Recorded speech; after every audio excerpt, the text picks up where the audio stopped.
哎呦我的妈！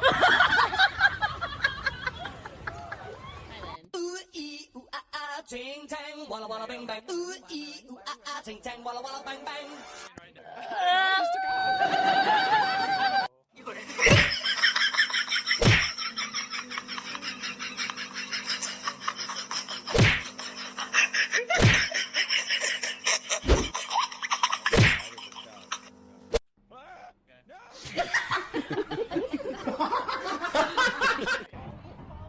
Oh fuck, man! 8 plus 9 is not 7.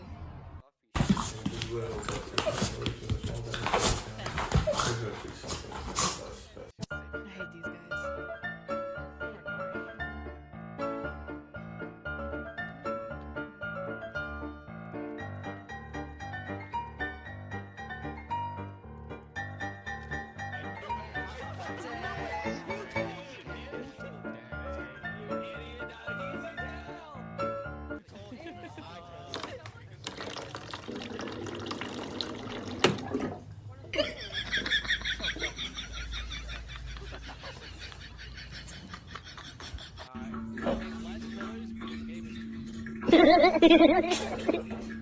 Alrighty, y'all. I shall see you all another day. Bye-bye.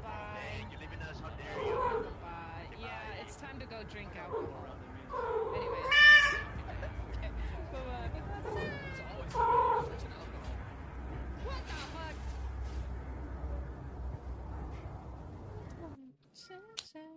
Motherfucker, what is it?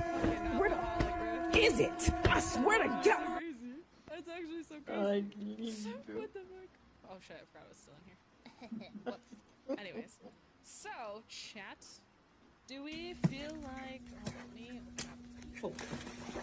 Oh yeah.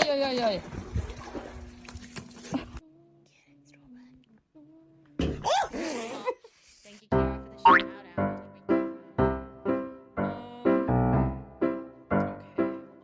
Okay, live. Do we feel like...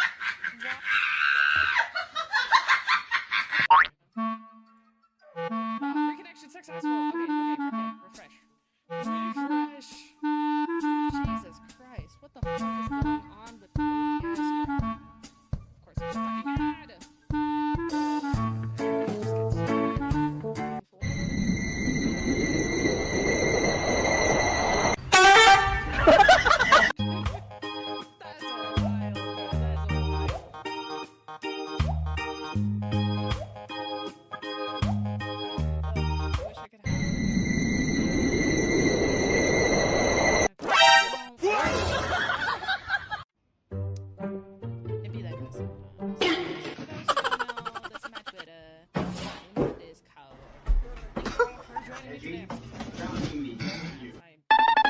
Huh?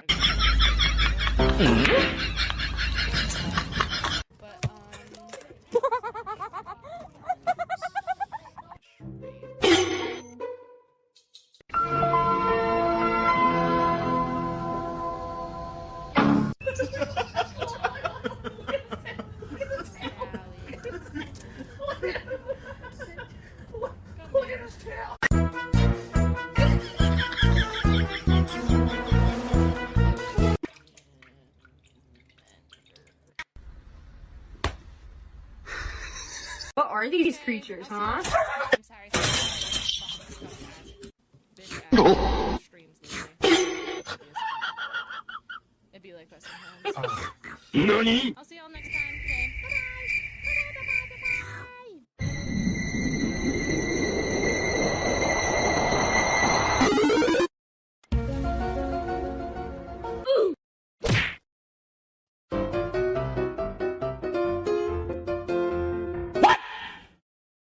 NANI?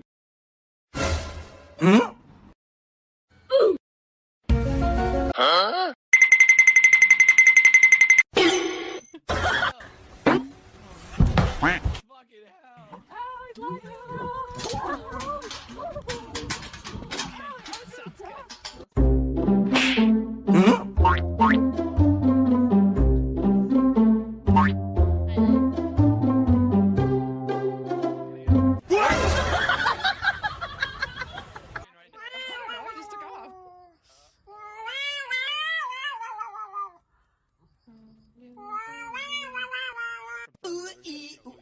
ting tang, walla walla bang bang. Ooh ee ooh ting tang, walla walla bang bang.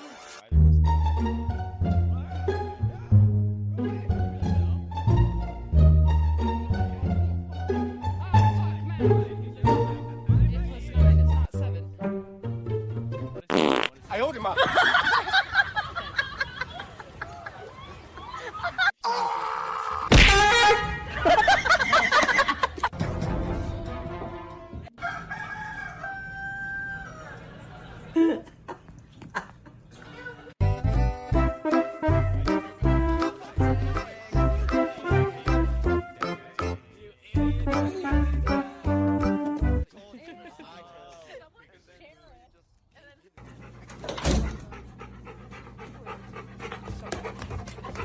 Somebody's ready for some turkey.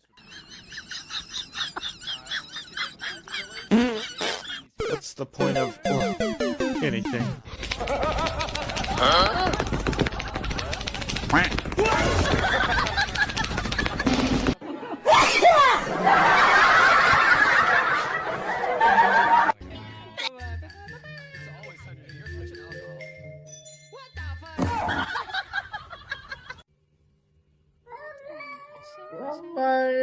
Can't believe anyone called me a fucking alcoholic, bro. That's actually so crazy. That's actually so crazy. A lo que yo vine. So, do you feel like...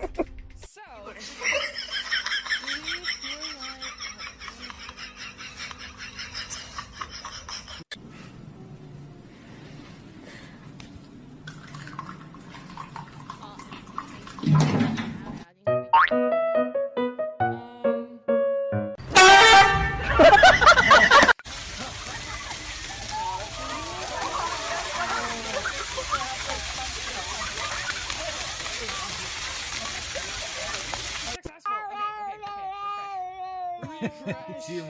Refresh. Jesus Christ. What the fuck is going on? Yes, bro. This is a fucking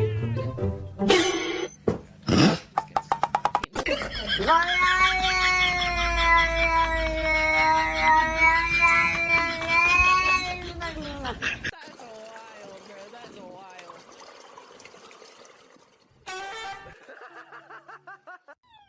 Ugh. That's actually crazy. Okay. Well. It'd be that guy sometimes. Okay, so for those who don't know, this might be my Discord. Thank you for joining me today. I'm sorry for the fucking ads. I really gotta go. I'm supposed to be out the door.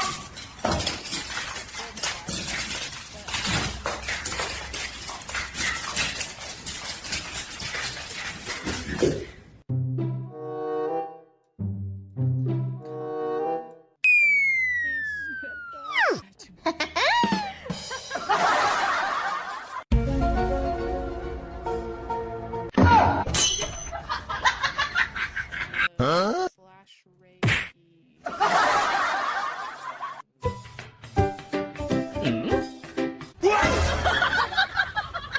Okay, I'll see you all next time.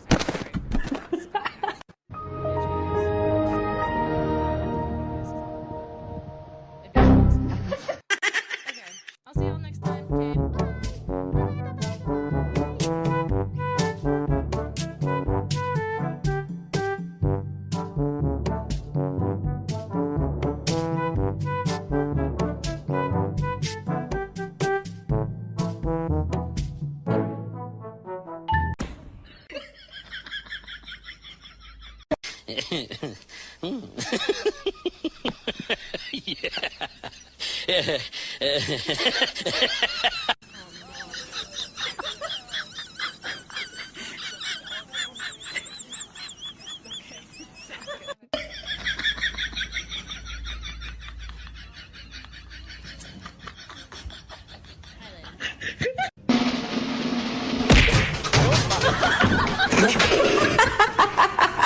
Ziggler makes it back to his feet.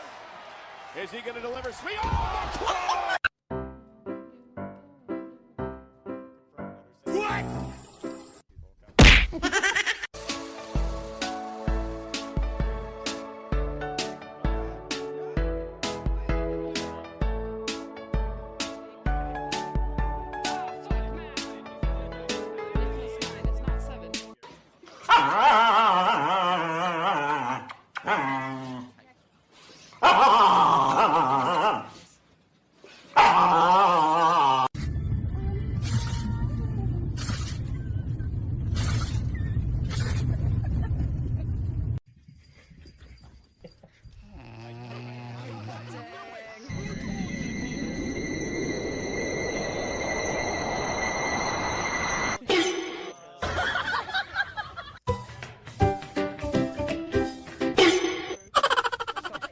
Ow, ow, ow, ow, ow. Ow, ow. Ow. Alrighty, y'all. I gotta head out. I shall see you. Time